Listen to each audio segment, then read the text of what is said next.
Thank you for connecting. Lisa, the question that we have today is, while many interpreters have been working remotely and are very experienced in working via over the phone and video remote platforms, a lot of in-person interpreters today are asked to provide services over remote platforms as well. This adds additional stress, additional anxiety, creates additional challenges. So, what advice do you have for those of us who are new to the situation and those of us who are experienced with the situation? One of the big challenges that many people are having to adjust to with the coronavirus is moving from an in-person experience when they're working with someone to having to facilitate communication through a virtual platform, such as right now through a computer. And it can be a little bit of a jarring adjustment because we aren't able to rely quite on as many of the nonverbal cues that we would normally just take for granted. And so I want to talk a little bit about how can we make this process a little bit more fluid, and then also what do we need to do to regulate while we are on the other end of a computer, or I suppose it could also be a phone, but likely the computer.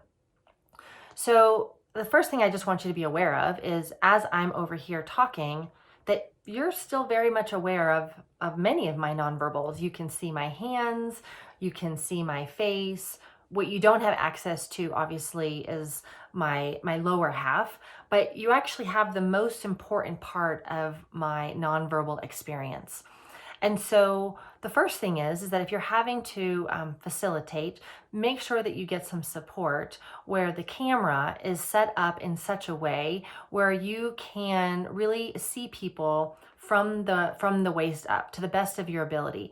That will give you the most amount of access to the information that will allow you to know what's happening for people. Do you need to adjust? Are people getting overwhelmed? Do you need to pause?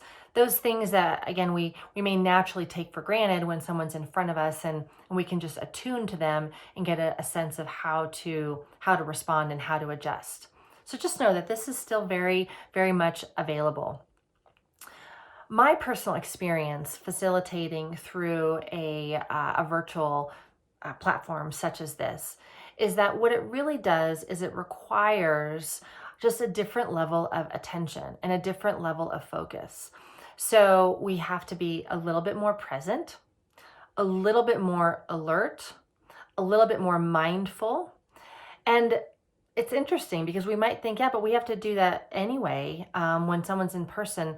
But you actually have to do it even a little bit more when you're through a virtual platform. It's like you have to almost try a little bit harder, which can actually lead to a whole other level of exhaustion in the nervous system because you're having to hold and be attentive in a whole new way.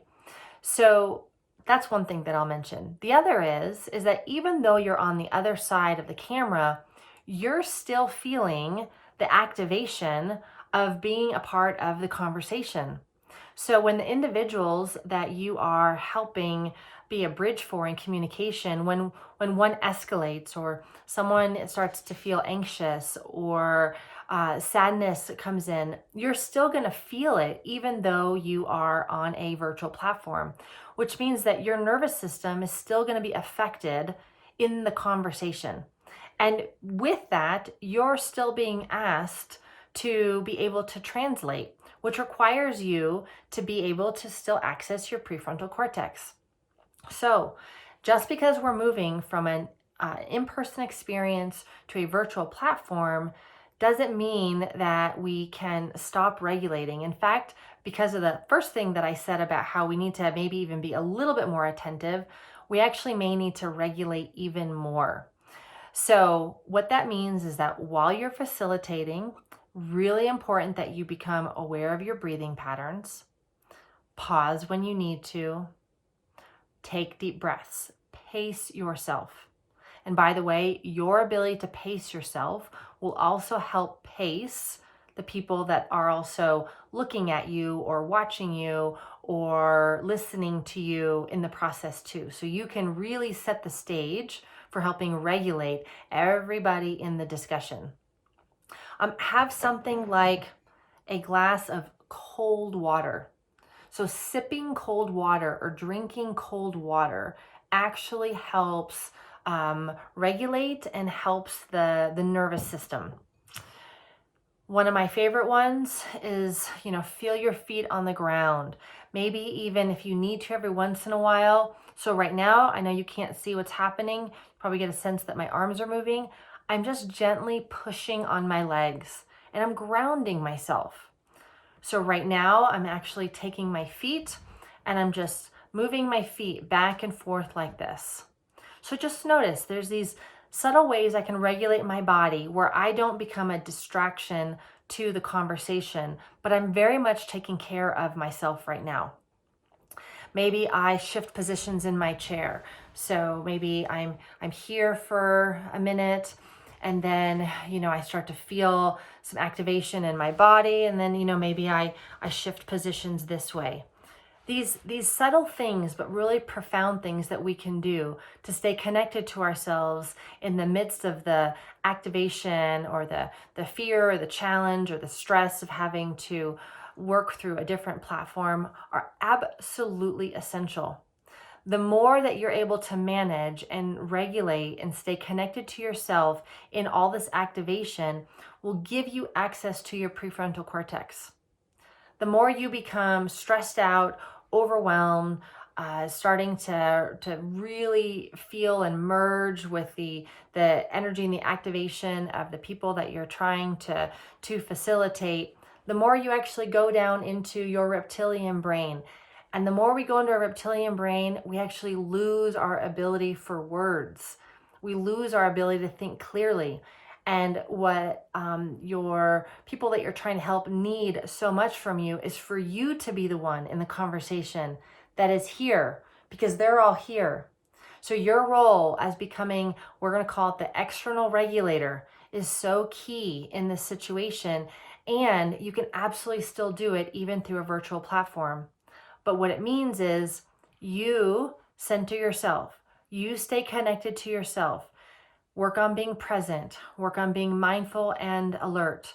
Do things to maintain connection with your body. Ground yourself. Deep, deep, deep breaths. These are the things that are going to help you with this platform. The other thing I will say is that because sometimes as we're getting used to a new platform, as I mentioned, it can take some more energy.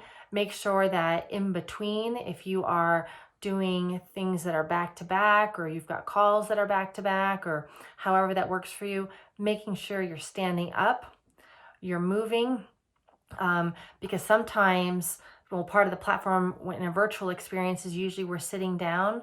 Sometimes when you're in person, you're standing up, so you can move a little bit. You don't have to always sit down. And we don't have the luxury of doing that when we're on the other side of a computer, as we're usually just sitting. So attend to your body, attend to your own experience. Know that that will have an effect on the people that you are trying to support. Still be mindful and tune in to the nonverbal cues. Have someone help you set the camera up in such a way where you can maximally see people. If something happens in that environment over there, maybe there's a sound, maybe someone says something and you missed it because you're not in the room, it's okay to ask, can someone please explain to me what just happened? Can someone please fill me in on what that was or what was just said? Work together as a team. I promise you that the individuals that you are helping are so incredibly thankful that you're there. Even if you can't be there in person, the fact that you're even showing up virtually means so much for them, and your ability to be a bridge for them as they are trying to communicate and feel heard and get their needs met and feel safe right now is such an extraordinary service that you are offering. So we take a breath and we do the best we can, and we trust that what we are doing through a new platform really is good enough.